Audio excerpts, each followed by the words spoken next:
greatest waffle 65 million years in the making. Yes, it's our dinosaur and Lego special, Jurassic Waffle. And to complement the show's theme today, we have two guests hungry for victory and one guest hoping not to be eaten alive by the other two panellists. So, first up, returning with renewed vigour after securing his first win last time out, it's Steve Gibbard. Hi everyone! Hey, back for round 2. Is it going to be 2 and 2? Yes, definitely. Most definitely. Not messing around. Excellent. Well, our next guest can lay claim to being arguably the show's biggest dinosaur expert, and even I as host will doff my cap to her dinonomic versatility of dinosaurs.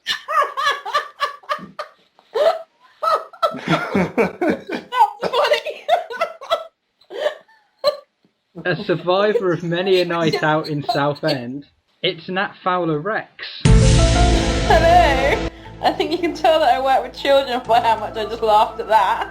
I thought that was quite good. I was writing something else and I was like, hang on, dynamic. I might use that one tomorrow. Is it dinosaur week at the school as well? No, but we have a lot of dinosaur stories, and I did run Dinosaur Club last term. What happened to Dinosaur Club? Well, we played with dinosaurs, and we made dinosaur masks, and we made dinosaur outfits, and then we played some more with dinosaurs, and then we made our own dinosaurs. It was great. So it's literally Jurassic World? Yeah, but with the dinosaurs are all little and made of plastic. They don't eat anyone. No. Okay, and lastly, our final guest returns feeling like she's not won a show since the lonely T-Rex looked into the night sky and thought, blimey, that meteor looks close. Up against her former housemate tonight, can she claim her second ever victory? Welcome back the brilliant Karla Smith. I'm keeping Karlosaurus. I like that. Karlosaurus, it's good. Hey. Hey everybody. Welcome back. It seems like ages since you've been on. It's a lot's been going on. A shitload of stuff. A poo load. No. Shit, no. What are you allowed to say on this show? I think you can get away with like one use of dung. Ah, I see what you did there. Oh, I see!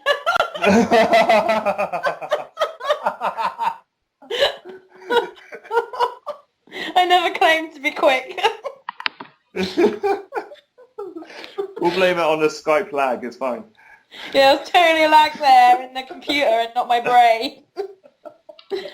I'm interested. Is there like a time difference between Devon and Southend?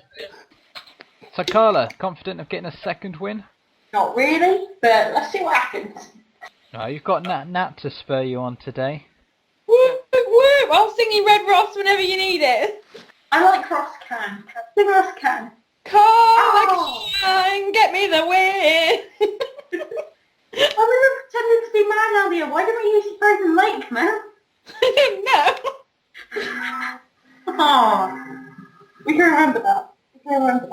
Okay, well for the duration of the show, please keep all arms and legs inside the vehicle and away from any hungry dinosaurs. Let's crack on.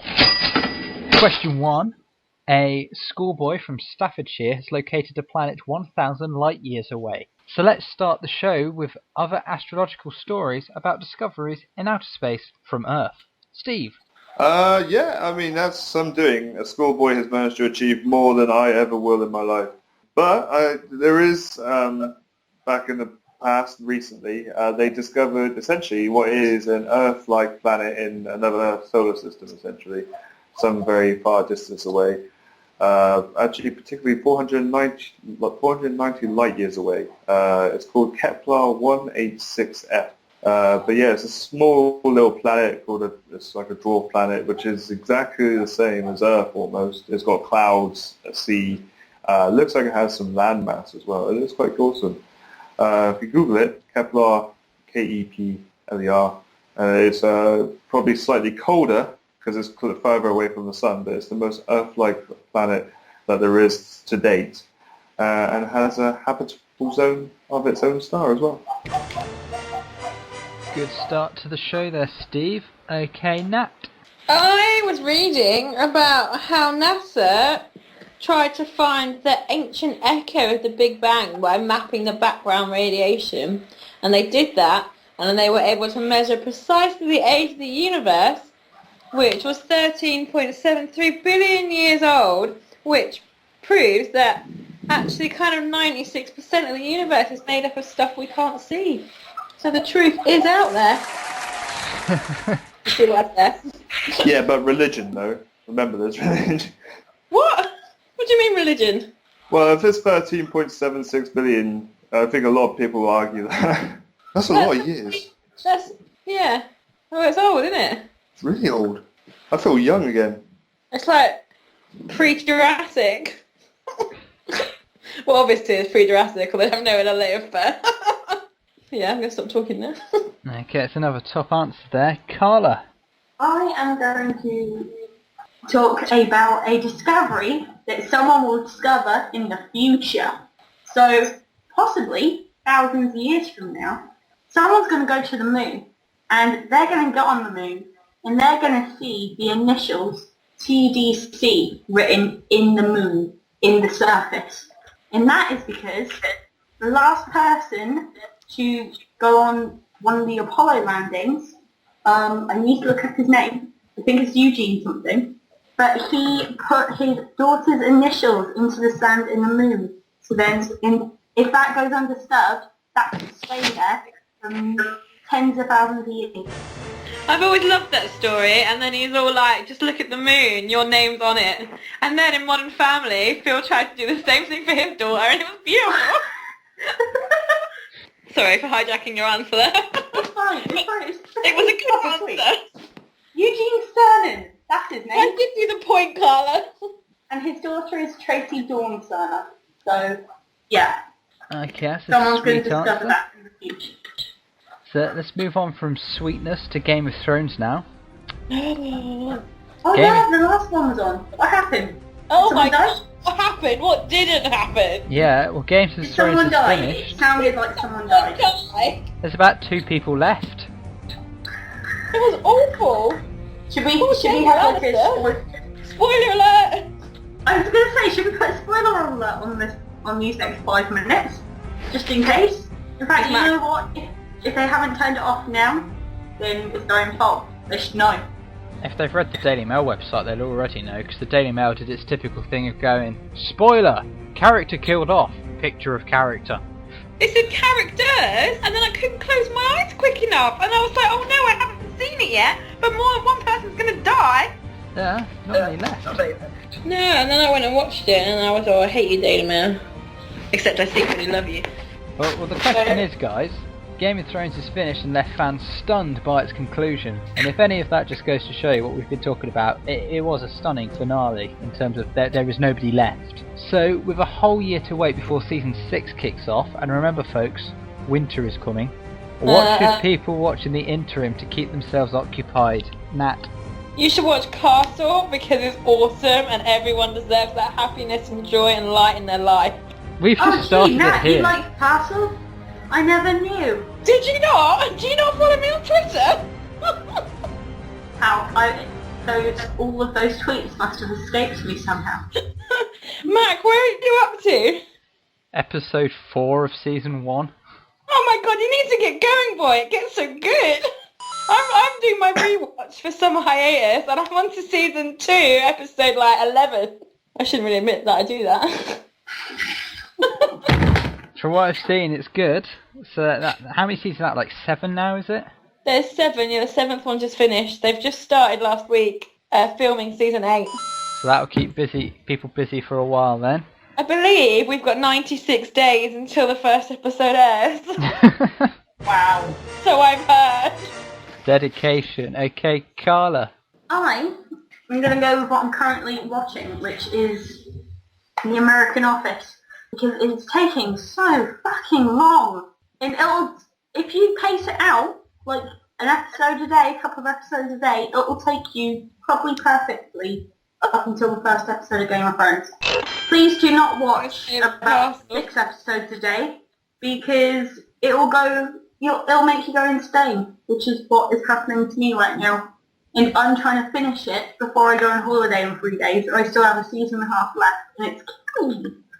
Actually killing me. That's a great recommendation. Just don't Just don't watch it like that. Watch it between now and when Game of Thrones is on. Pace it and you'll enjoy it. Is this reverse psychology? Okay, so we've got a show that... She is haunting me. We've got a show that's a joy to watch and a show that's apparently torture to watch. Steve. I got two. I was ill for like a week, and I just Netflix binged. There's two things on Netflix I recommend. One comedy, which is Brooklyn Nine-Nine. It's got Terry Crews, and it's probably the funniest police show I've ever watched in my life. Yeah, you have to watch it. You could probably watch it in like a day.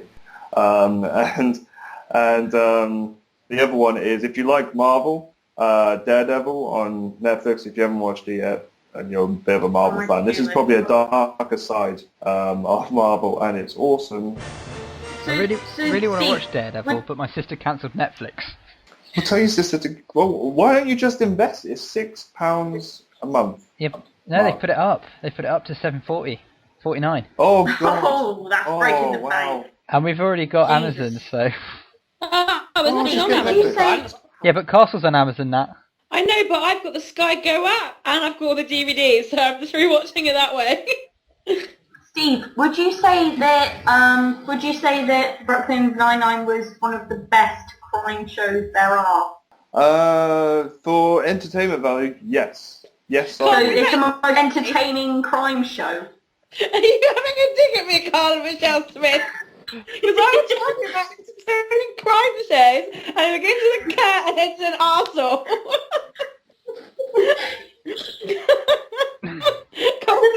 I'm sorry. Okay, we're not even 15 minutes in, the claws have come out. I do feel more and more argumentative these days, it would seem. Huh? Competitiveness, excellent stuff. Well, let's move on to question 3. Chris Evans has signed a 3-year deal to take over hosting duties on Top Gear, combining two things my girlfriend dislikes into one neat package. His co-hosts are set to be recruited by audition, so excuse me whilst I disappear to post off my application. Let's find out who you would have alongside him. Karla. Genuinely could not care less about this question. Oh, I think that's it for remarks there. It's Top Gear. He's never. No, I hate. It's fair enough with 3 new hosts. It might be different, but I'm not betting on it. And yeah, I just don't like it. I don't care, and therefore I didn't even think about this question. So nil point. Okay, so Karla's given herself nil point there for that question, which is an unusual tactic that we've never seen before on this show. Okay, Nat. I think that you would be a fabulous host, Mac, and you should join Chris Evans. Come on. Bring laughter into the homes of the nation. I'd like to give myself 3 points there. Okay, so you've got the person who can be asked, the person that's sucking up. Steve, what are you going to do? I don't know whether I wanted to make like a serious answer now. No, Steve, what you do is you make your answer and then you say how many points you're giving yourself. Go for 2. Well, I'll answer seriously because he said because Chris Evans I don't particularly like anyway, so I couldn't care less. But if he was to have anyone, I would have a Formula 1 driver, Mark Webber, because I think he's hilarious. He's Australian, and you'll probably be drunk. And and he said he would definitely have a female person do it. And I really struggle to think of who that could be, but it must be Sabine Schmidt, who's a famous German driver. I think she does German Top Gear as well, or something like that. So those would be my choices, and I would like at least 2 points. You know, I won't be greedy. That's done the ass licking. I can't believe in a situation where you got to choose how many points you got, you still gave yourself less than somebody else. In a situation where I'm confident I might still win. Well, after that very unusual first round, it's time for the scores. Surprisingly at the back, on 7, it's Karla. I can't believe I why. like it at the bottom end. It's nice. It means I can go and stab. On 12 points, it's Steve. Ooh. And just ahead on 13, it's Nat. Woo! This is the part in the show where we normally do top threes, except I forgot to write it this week. So we'll just push on to question 4. Although Jurassic World is number 1 in the box office in the UK, I know that much. And what is? Jurassic World. And I don't know where it is in the charts, but Enrique, Freak Like Me, damn good song. What's Top Book? I want to know what Top Book is. Last time was hilarious. I think I know what that one is. I think it's probably Grey that has recently been released for old women around the world. Oh, lovely. I'll rush out and get that then. Yeah, you guys rush out and buy it. We won't judge. On to question 4 now, and Jurassic World is out in cinemas now. So it's obvious really this question. Where is Jeff Goldblum in the film? He's not in the film! No! Not the Goldblum! No. Aww. Well, the actual Oh, well, question for this round is of course Route 1 Waffle. Dino facts. So Steve, dinosaur facts. Know much about dinosaurs. There's 35 states in the USA, so they do get around. And they used to live in the South Pole. There was no snow on the poles back then. It used to be quite warm, but due to global colding and the Ice Age, we now have ice poles where the South and North Pole is. Interesting answer there from Steve. Karla. I didn't have enough time to research this one. I can't tell if it's breaking up or if Karla's just silent. Yeah. No, it's silent. It's silent. Yeah, I genuinely didn't have enough time to prepare for this, and all the facts that I was reading up just weren't interesting enough, and I wanted to amaze you. Just do your answer again about Jim Henson's Dinosaurs TV show. No, see, I was going to answer that, but I didn't know if that was kind of related enough to it. So yeah, everyone remembers Jim Henson's Dinosaurs, right? Yeah. No. The family No. of dinosaurs. What? Okay, but everyone else remembers it. Family of dinosaurs, they wore human clothes, all that. The last episode killed everybody off.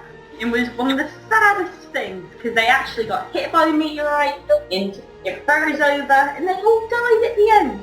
It was such an upbeat show. It was meant to be a light-hearted family comedy, and then they just end it like that. Well, that's probably how the dinosaurs really felt. Having a light-hearted family comedy and then BAM! They all died.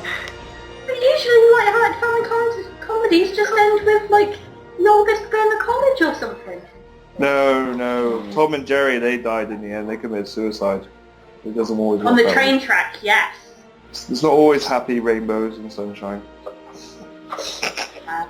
Okay, let's cross to Nat for her answer.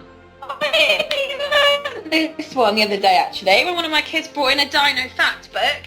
But when you think about just how many millions of years the dinosaurs were around for, then you realise that dinosaurs like the T-Rex and the Stegosaurus didn't live at the same time. They never would have ever met each other. No. So it is a bit realistic when they're all rocking through like the world together, when actually there's like 300 million years in between when they would have been alive. Yeah. Bam! Let's go to question 5 now, and to go along with the satirical message of the movie, if you haven't seen it, why not? There is of course a Jurassic Park Lego set to go with the film's release, alongside a Jurassic World Lego computer game. So what is your favourite Lego set? Steve? I wasn't the biggest fan of Lego as a kid. I didn't really get it. But I did have this jumbo-sized Lego kit. I had so much of it. Like I could build, as a kid, I could build my own little fort. And I liked it because it was big, it was easy, and every time I stood on it, it didn't feel like I wanted to stab myself in the chest. Yeah, no, the big Lego was much safer, much more child-friendly, and much more comfortable in the fort, as it happens. I was king of my own Lego. Oh, lovely. Okay, Karla? I didn't really play with Lego sets per se, so I'm going to go with my completed set of PS3 trophies for Harry Potter Lego game.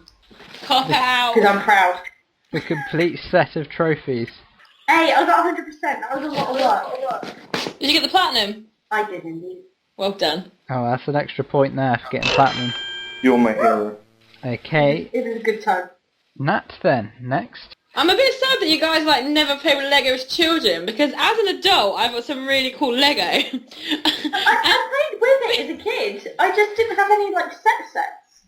Well, we've got like this really cool digger and this police car and stuff. And I'd really like an X-Files and a Castle set of Lego, but I don't have one. So what I do is I swapped all their heads over and I made them into Mulder and Scully and Beckett and Castle. And then there was like this awful alien murder and everyone died and it solved the crime and it was so much fun. So if they were real sets of Lego, that would be awesome. But that's the point of Lego, is just to make your own stuff up. I did, it was great, and then like the truck killed everyone, and everything got smashed, and then Sean was like, "Oh, don't break the Lego." I can't believe I've admitted that. And how long ago was this? That was probably like a month ago. Sean bought me a digger set, and he got a police car set, and we built them and played with them. Oh, that's good fun. I miss Lego. It's still at my nan's loft, I think. I'll get you some for Christmas. Nice. Dinosaurs. I think I did have Jurassic Park Lego when it first came out for the third film, which was like, 2001. I think that was the last bit of Lego I probably had, actually, maybe. Aww. Okay, well, let's go to question 6, and sticking with Lego. Cambridge University are to install a professor of Lego. A job anyone who's ever owned a set of Lego is surely qualified for, except for Karla. I'm just saying that I played with Playmobil a little bit more, because So let's have a look at the other bizarre professor types around the world, and we shall start with Nat. Did you say me? Yeah. Oh, do you know what I always wanted to do? When I was a teenager, our local college did a college course on Buffy the Vampire. So they must have had Buffy prepared. I'm just eating yogurt. You're eating yogurt? Yeah, I'm here. I'll explain when we're not hearing your answer. I've said it twice now. just give her a standard 3 points. Yeah, go on. Oh, I'll do a line of 3 again. We'll go to Karla next. Right. Well, whilst I was looking on Google for this, I came across a list of the most bizarre research paper topics. And bearing in mind, these are people that are meant to be the smartest people in the world, right? Things such as, wet underwear, is it comfortable? What jumps higher, a dog flea or a cat flea? And ovulation, a lap dancer's secret weapon.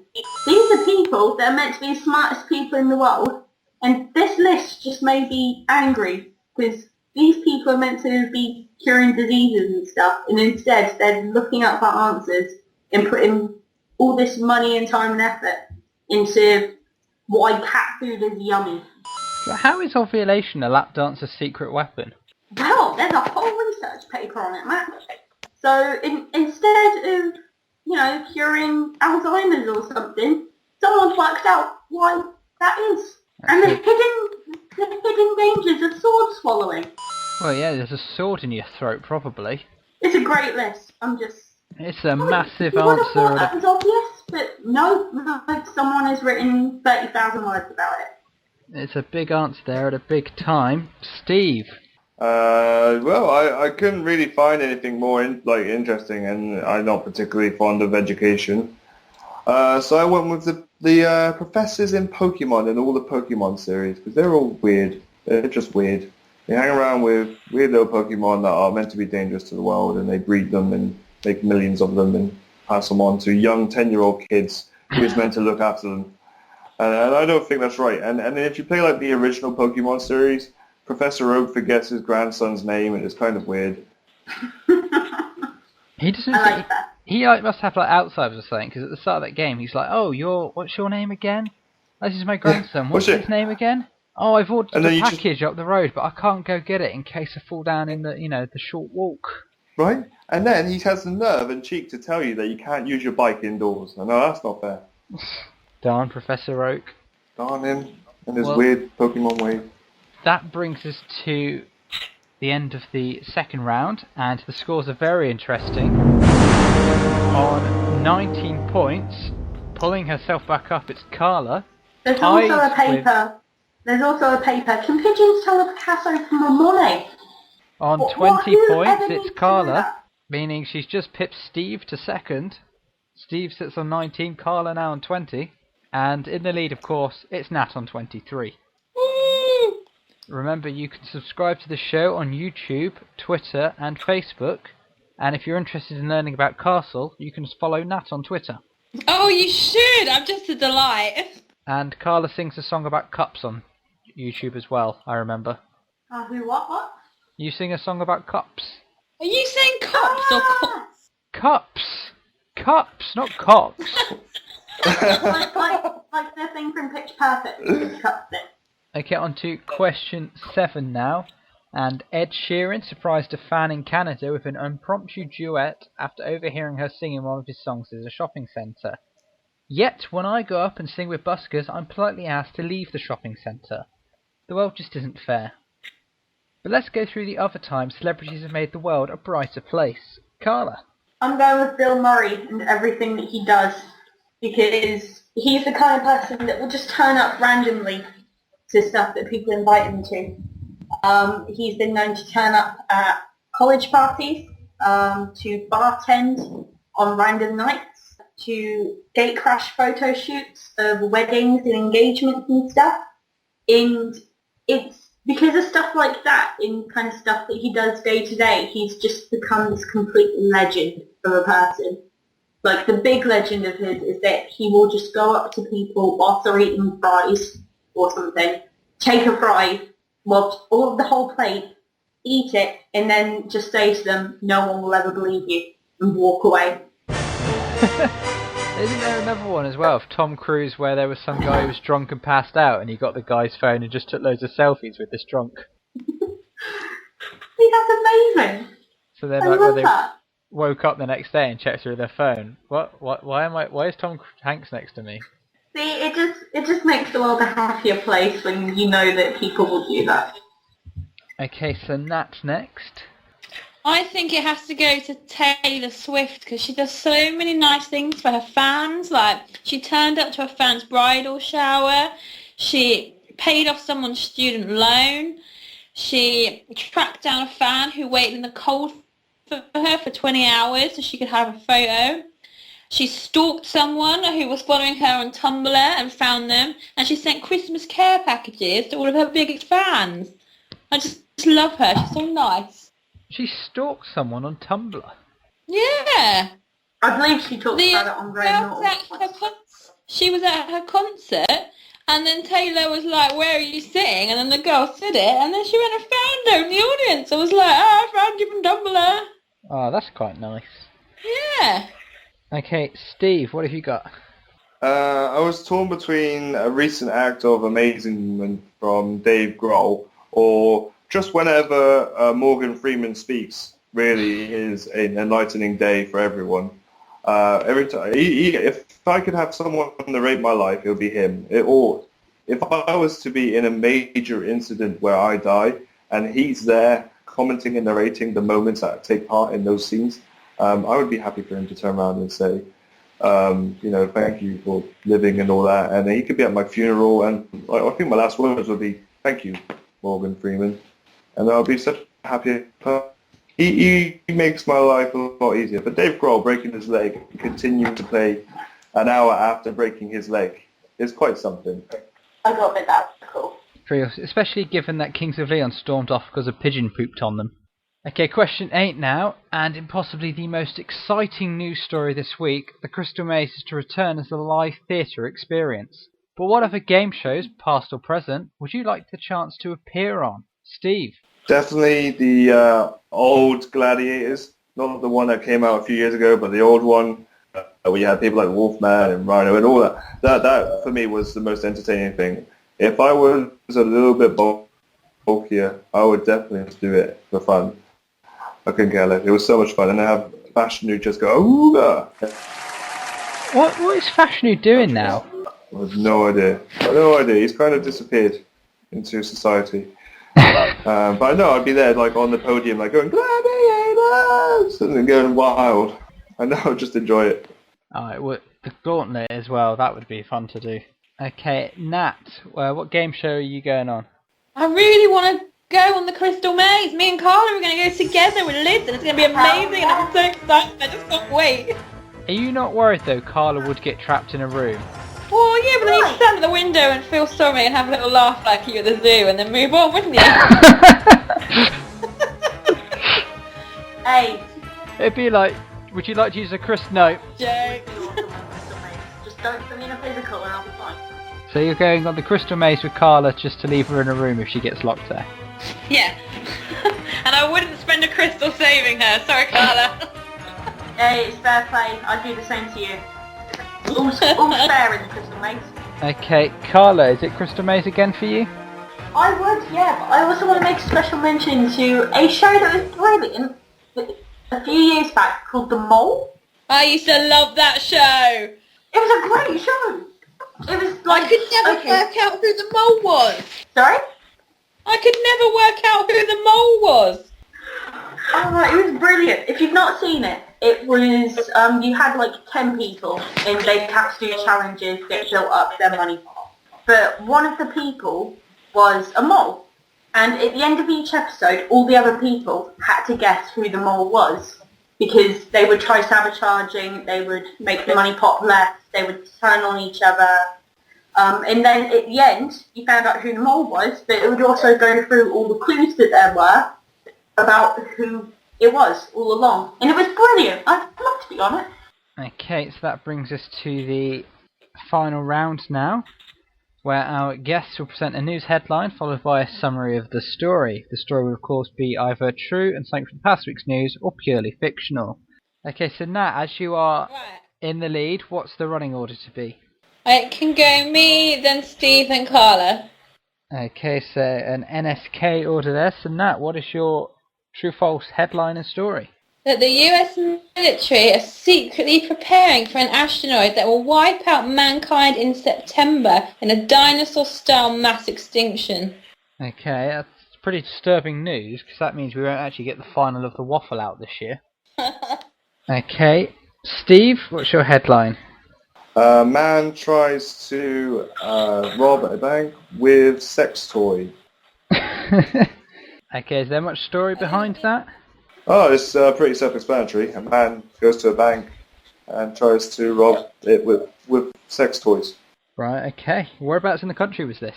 This was in America. Oh, of course. Okay, Karla. Arnold Schwarzenegger's stunt where he pretends to be a waxwork was done several months ago by another actor that was not recognised by anybody. Okay, so we've got the US military preparing themselves for an asteroid that's going to wipe us out, a man robbing a bank with a sex toy, and an Arnie Waxworth that came to life. Nat, which of those do you think's true or false? I think that Steve's is true and Karla's is false. Okay, Steve, what do you think's true or false? They're both true. And Karla? Steve's is true, Nat's is also true. So you're going both true? Yeah. Okay, so this could be an interesting outcome here. So the military, are the US military on standby for an asteroid? It is a true article and it's come from a load of conspiracy theorists in America. Okay, so that's a point each there to Karla and Steve. Okay, so Steve, did a man rob a bank with a sex toy? He did try. He gave it a go. It is true. Basically, he had a package, and literally, quite literally. This was in a PNC bank in Pittsburgh with a suspicious-looking item with trading tape, which seemed to have wires on it. It was a weapon that had a bomb disposal robot go towards it to find that it was made out of a vibrator. It had some tape, a mobile phone cord, and a dildo to imitate what is a bomb. He was done for a rare charge of possessing a facsimile weapon of mass destruction. Okay, and the Arnie Waxworks that came to life, Karla, is that true or false? It's true. It happened yesterday. Arnold Schwarzenegger actually pretended to be a waxwork. People were going up to him and kissing it and stuff, and it was actually him the whole time. Yeah, I saw a video of that earlier. Wasn't he like making people jump by coming to life? He was indeed. It was all to promote the Terminator, the new movie coming out. Genesis, which I'm sure we will cover next week on the show. Okay, so that brings us to the final scores then, and that final round had a huge effect on the scores.